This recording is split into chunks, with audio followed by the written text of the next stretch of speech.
Tabletop. It's a position that is used a lot in core work.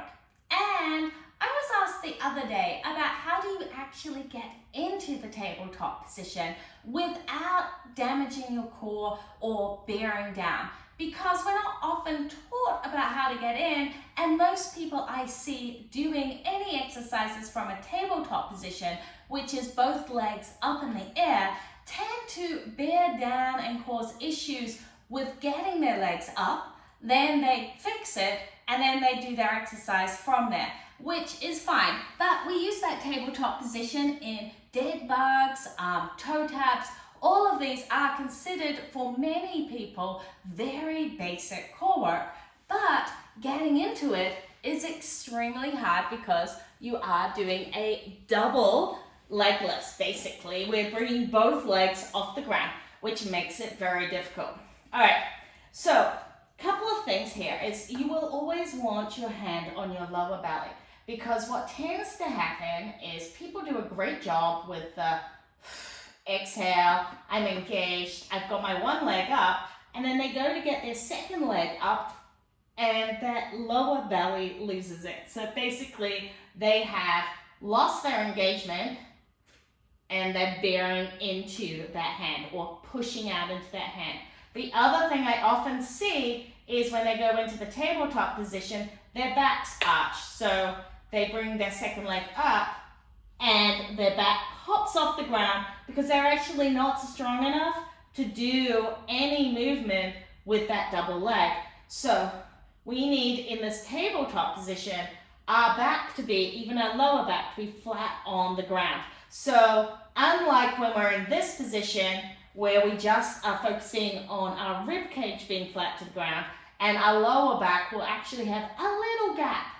Depending on your back structure will depend on how much of a gap. But if you're in a neutral spine position, you should be able to just sort of start squeezing your hand or fingers in, whereas under the rib cage, so that sort of brow line, that should be flat on the ground. If it's not, we tend to find that flared ribs. So when people say, look at how high my ribs are up here, that's because the bottom of their rib cage isn't on the ground, and that's a thoracic mobility issue. All right, so once we're in this position, how can we get up? Because you might be strong enough to do exercises from the tabletop position, but can't get into it. So what I want you to think about is to start with, inhale, exhale, get that good engagement to start with, and do that single knee lift.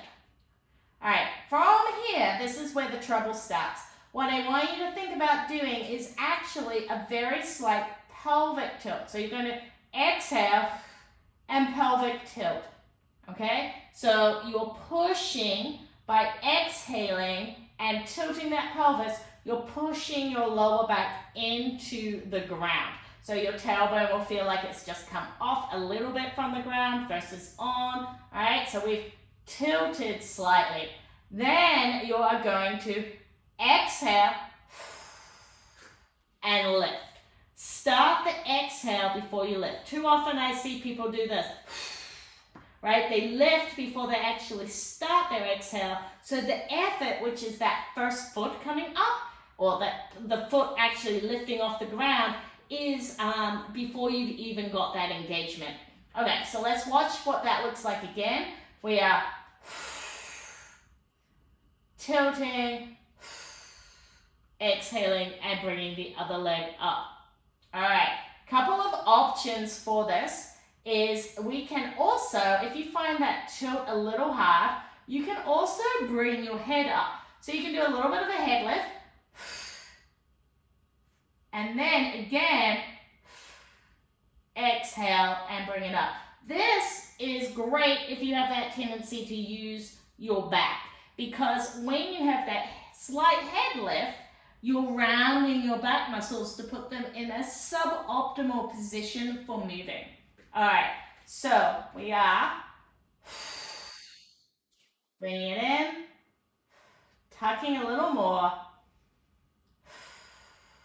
lifting, making sure that lower back then doesn't come off the ground, because if that lower back is off the ground when you do things like toe taps like this, or dead bugs, then your back is doing all the work and your abs are actually doing absolutely nothing. So you could be doing hundreds of these and you're going all day, look at me, I'm amazing, right? But I'm not, because I'm actually only using my back. I'm not using my abs at all. Whereas if I am set up correctly, so my lower back's on the ground, my abs are connected, my rib cage and my pelvis are stacked, then this is a much harder movement and I am already feeling the burn. All right, there we go. I hope that these couple of tips helped you. If you would like, you are welcome to post a video and I will check that you're going in. But the biggest tip is just have your hand on your lower belly and make sure it doesn't push out into your hand when you do that second leg lift, and play around with it. Basically, you're wanting to feel that start of the exhale, that engagement, and then the lift coming. And you may even want to think about that slight pelvic tilt as you're doing it.